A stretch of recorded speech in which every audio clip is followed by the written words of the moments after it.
Good morning, good morning, good morning. Come on in, come on in, come on in. Good morning.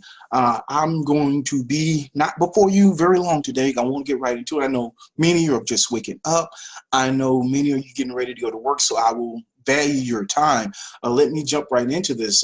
As you jump on, please make sure to give me that hearts, that thumbs up, the likes, all that good stuff. Get into those comment sections and let me know what you think. First question is, do you think we're headed or actually maybe already in a recession? Put a yes or no in the comment section, and please do me a favor and share the show. Shout out to my girls, YC Lord and Jean Placenti. I appreciate the early morning support. And let's get right into this thing. All right, let me state this first.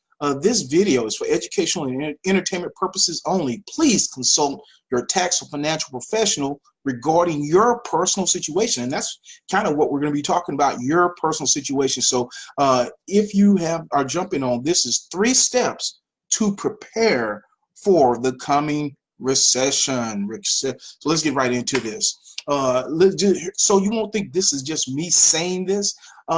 Here's an article for Business Insider. It says the bloodbath in America's trucking industry has officially spilled over to the rest of the economy. I'm going to go through this really quickly, but I want to set a foundation, some groundwork, so that you'll see kind of where we're going with this.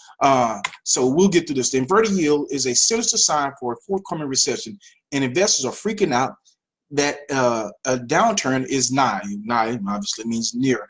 Indicators from the trucking industry have for months been warning of economic recession as truckers have seen their pay slashed in what has been called a bloodbath in the industry. Freight recessions are often a leading indicator of when the rest of the economy is headed for a downturn. Truckers have for months been sounding the alarm about a bloodbath in their $800 billion industry. So it's not a little industry. This year alone, some 2,500 truck drivers have lost their jobs as trucking companies, large and small, declare bankruptcy. Many carriers like J.B. Hunt, Knight-Swift, and Schneider have been forced to cut their annual outlooks. I remember seeing J.B. Hunt, trailers up and down the highways, and so that's not some insignificant little throwaway company. A slew of other indicators have underlined turmoil in trucking. Transport research groups reported that the volume of trucks purchased in July fell to its lowest level in nearly 10 years. Rates in the spot market tumbled by 37% this July from July 2018, and the Case Freight Index says year-over-year trucking volumes have slipped for 8 consecutive months. So I know you're saying, well, why are we talking about trucking? What does that matter? What does that have to do with the economy in itself? Well, we're going to get there. Just be patient. Here we go. Trucking is often looked at as a leading indicator of where the rest of the economy is headed, as 71% of America's freight is moved on trucks. Companies foreseeing needing fewer trucks is typically an omen of an economic downturn. If manufacturers are producing less and people are buying less, there's less of a need to move goods. We'll move on from that. When the rest of America is headed for a downturn, freight usually dips first. A new report from Convoy's Economic Research Division said the industry went into recession in April 2006, more than a year before the rest of the economy was clobbered by the Great Recession of January of 2008. Once again, those who forget the past are doomed to repeat it. All right, and now it appears clearer than ever the economy is headed for a recession. On Wednesday, investors everywhere were spooked by an inverted yield curve in which the spread between the 2- and 10-year Treasury yields fell below zero. The last time that yield curve inverted was 2007. Remember 2008, 2007? The stock market had its worst day of the year on that news. The Dow plunged 800 points. So we're in August, so that's a long year. That's pretty bad. Okay. So step one, like I said, don't want to waste a lot of your time. Want to get right into how you can prepare for what's coming. It's not a matter of if, it's a matter of when. So how can you prepare? Adjust your W-2 to increase your take-home pay. You need to increase the income that you're taking home now. There's no reason to put it off until next year. Get that money now so that you can start paying. So you can start doing steps 2 and 3. You need that money now. Okay. Get rid of overdraft protection. This is one of those things that the bank shows you as something that is a benefit to you when actually it's a benefit to them. It would be much better for whatever service or whatever you're trying to buy not to go through. Then for it to go through, then it kicks into all these overdraft fees. You have one thing that overdrafts your account, and then everything else that hits it, all the auto drafts, all the purchases that you may have bought, now they hit it as well. And so you have one thing that would have been kicked out and would have been ended, and now you have 10, 12 overdraft fees at sometimes at $35 a fee. That's $350. That's money that you need, that you could be having for your family.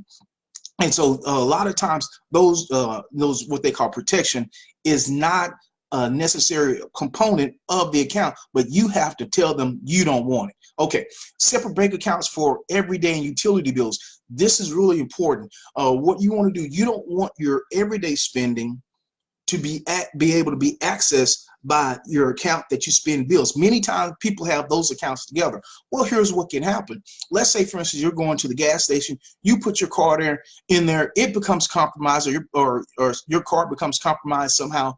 Now, all of a sudden, your card's compromised, your bank account's shut down, and now your mortgage doesn't go through, your homeowner's insurance doesn't go, all those other things, that those bills, they don't go through.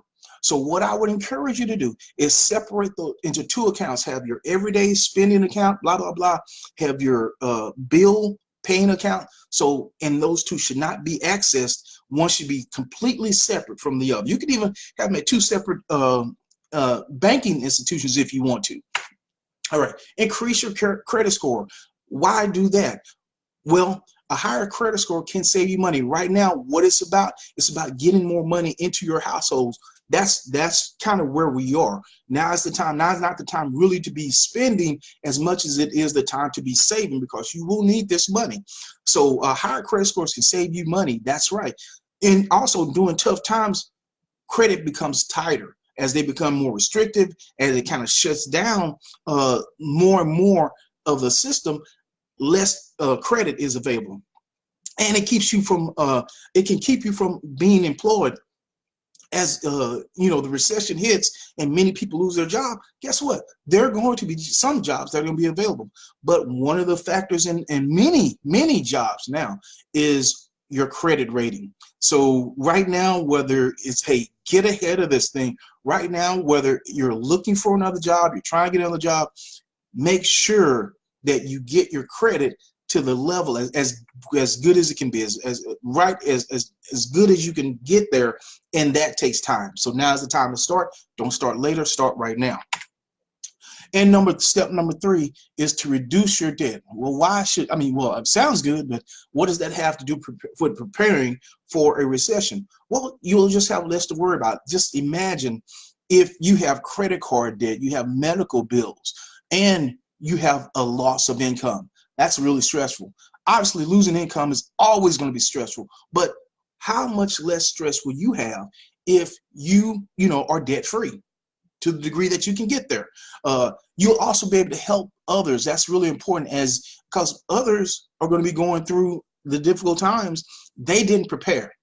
Now, am I saying you need to help everybody? No, obviously you probably won't be in a position to help all the people that you could be. But guess what? Your parents may be impacted by this. You're going to want to help them. Your children or grandchildren will be impacted by this. You're going to want to help them. And to the degree that you can do that and not put yourself in poverty, you're going to do that. And also with reduced debt, you're going to be able to recover faster.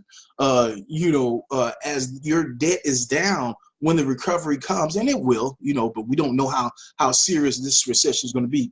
It will come. You're going to be able to recover a lot faster than people who did not take these precautions, who did not kind of plan ahead and do what they should have done. So with that being said, I told you I was going to be in front of you long today. You have 2 paths you can take right now. One path is the do-it-yourself path, and that's fine. If that's what you choose to do, you can absolutely do it yourself, prepare, do all these things that I've encourage you to do. Or you can take path number 2, get my help and do it the fast way. I work with a company of professionals that, will help you and guide you and give you the financial advice that you need. Not me, because once again, as I said earlier, I'm not a financial advisor. I do not play one on TV, but I can put you in touch with the people that are. So if you want any help, if you want help, or if I can answer any further questions, please DM me, or you can go to increasemychecks.com and get the information that you need. All right, fam, please make sure to do me a favor, share this with everybody, because everybody kind of needs to know what's coming up, and some will receive it and they will be helped, and some will not and they will be harmed. But with that being said, I wish you a wonderful day. Hopefully your day is just great and fantastic, and I will see you on the next video. Goodbye.